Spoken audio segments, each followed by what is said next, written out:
It is Wednesday, 3rd April, and we are here this morning with another edition of THG News Today with Mervyn Henley.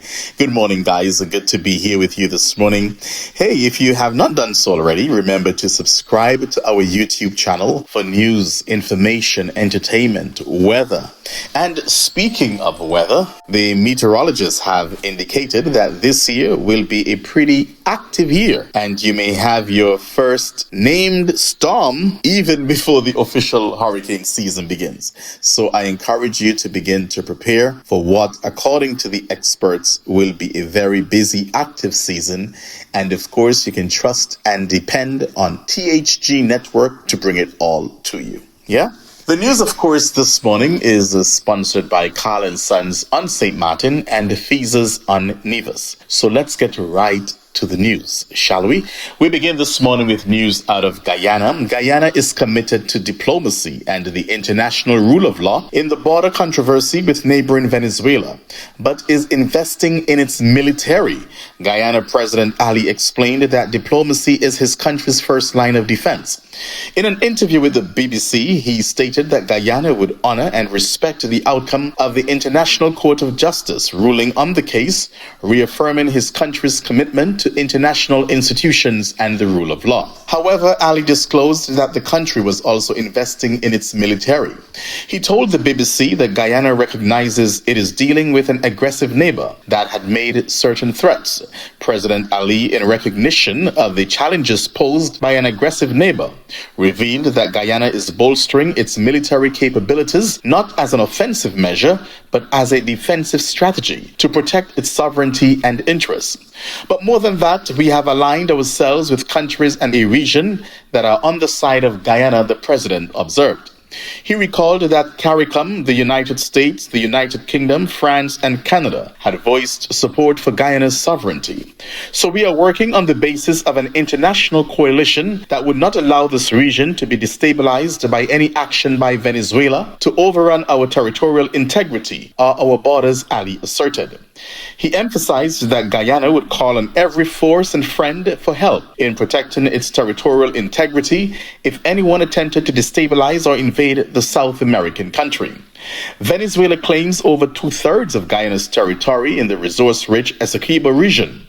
Recently, lawmakers allied with Venezuela's President Maduro approved the creation of a new state in the disputed region.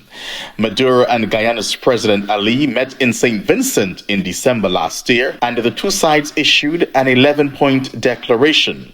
The declaration included a commitment to pursue peaceful coexistence and the unity of Latin America and the Caribbean. So that was in December when they signed that, to declare peaceful coexistence and unity. And we're now in April, and now we have President Ali speaking of military defense. And you can't blame him. You can't blame him because lately Venezuela has been making certain threats again.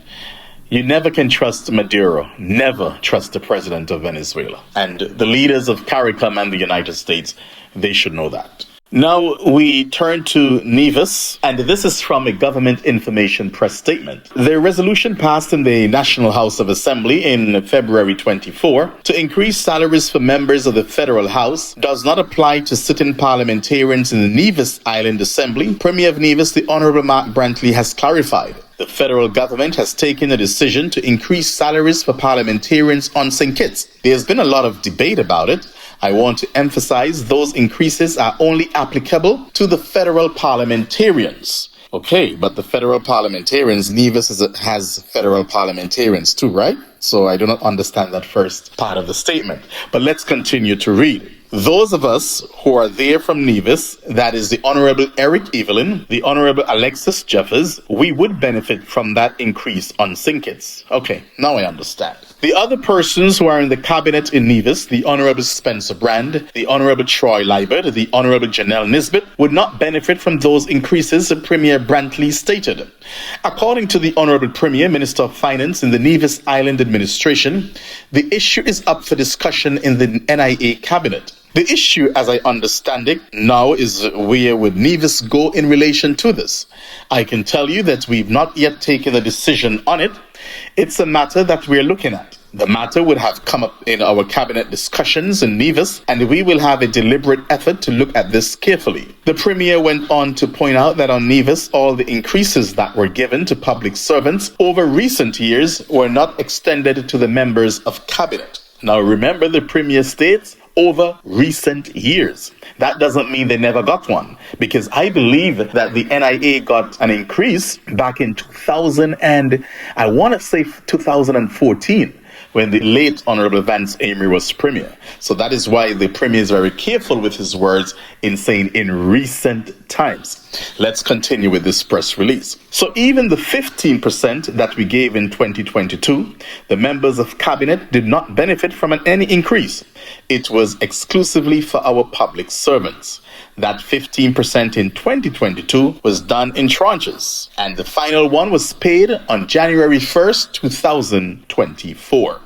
So the public servants have benefited from increments in salary increases, whereas the parliamentarian salaries have not moved in that period of time.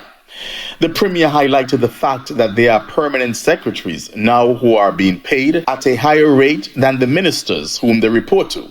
Because while permanent secretaries and other public servants have gotten increments and periodic increases, the parliamentarians have been kept at the same level. The Premier stated there are lots of theories and opinions, but at the end of the day, I surmise that at any point in time that we would have talked about a salary increase for parliamentarians, the public would react negatively. It's just the way it is. And so we will have to make a decision on Nevis as to where we go, and we will announce that as we go forward. So the Honorable Premier, he did not throw cold water. He did not say we're not taking one, we're not having one. They will deliberate about it. So I am guessing and thinking that it will come to pass. Still on Nevis, today is a half holiday for those of you who did not know. Now you know. It's the biggest event of the year in St. Kitts and Nevis. But in Nevis, the mini Olympics. And this is where everyone will be at the Mundo track. And Inspector Alonzo Carty, Divisional Commander for District C Nevis, has given the assurance that there will be strong police presence at the Gulf Bonny Primary School's championship to ensure the safety of all persons attending Nevis's mini Olympics. Inspector Carty spoke to the issue of security at the stakeholder press briefing held yesterday. We know that security is very important at events like this, and so we have put a plan in place to manage the security aspects effectively and efficiently. For this event and other major events as well, we have an operation order which will guide how we will police that event. In terms of our operations as police, one of the things we would have done is to suspend all rest days just so that we have enough officers to cover the event, while at the same time providing coverage in the various communities around Nevis. The focus is not only on the event, but also the entire island, he explained. The inspector also revealed that the St. Kitts Nevis Defense Force and the private security companies will be working with the police to provide additional manpower. He outlined a number of aspects relating to the traffic and the security arrangements for the April 3rd meet, that's today, including the prohibition of glass bottles inside the venue. We're going to work with the Ministry of Sports on enforcing that a no glass bottle policy.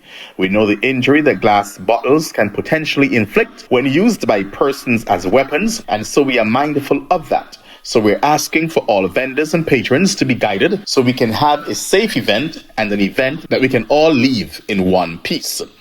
Inspector Carty called on the general public to be respectful of each other and to adhere to all traffic and the security measures so that the event can be peaceful, safe, and enjoyable for all. So this mini Olympics will go live, I believe, today at 11 o'clock. It all begins at the Nevis Athletic Stadium, the Mundo track. Well, there you have it, ladies and gentlemen. Our news for this morning, sponsored by Carl & Sons on St. Martin, with 2 locations on the island, Pontville and Colbay, and also Feezes on Nevis. Do join me again tomorrow morning, God's willing, at 6 a.m. Atlantic Standard Time for a similar presentation. My name is Mervyn Hanley. Have a wonderful day.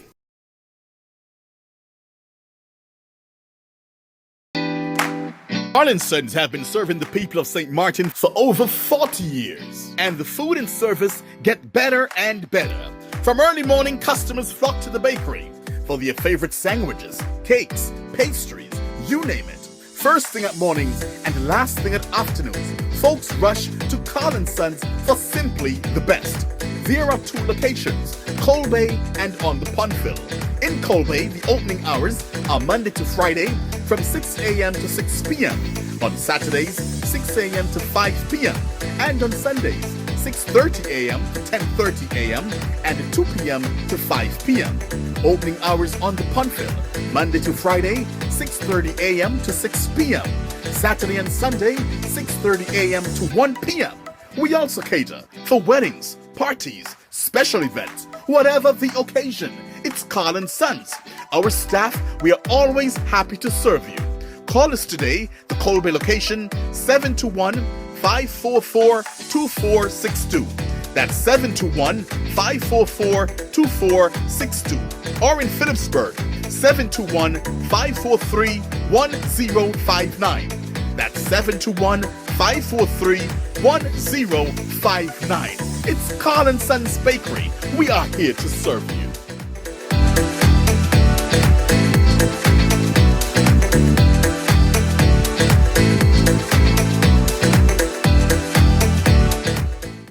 Nevis, satisfy your sweet tooth at Feaser's, the cozy spot in Charlestown, known for its mouth-watering ice cream and dal puri. We are open Monday to Saturday, 8 a.m. to 5 p.m. Come in and sample our patties, sandwiches, air-fried wings with fries, hot dogs, rotis, and now our famous smoothies, in all flavors of course. And don't forget to try the famous bus-up shut and saltfish. It's Feaser's, located at the entrance to the Cotton Ginnery Mall in Charlestown, Nevis. They're also available by phone, so place your order by calling 1-869-665-2458. Don't ask about the rest, just try the best.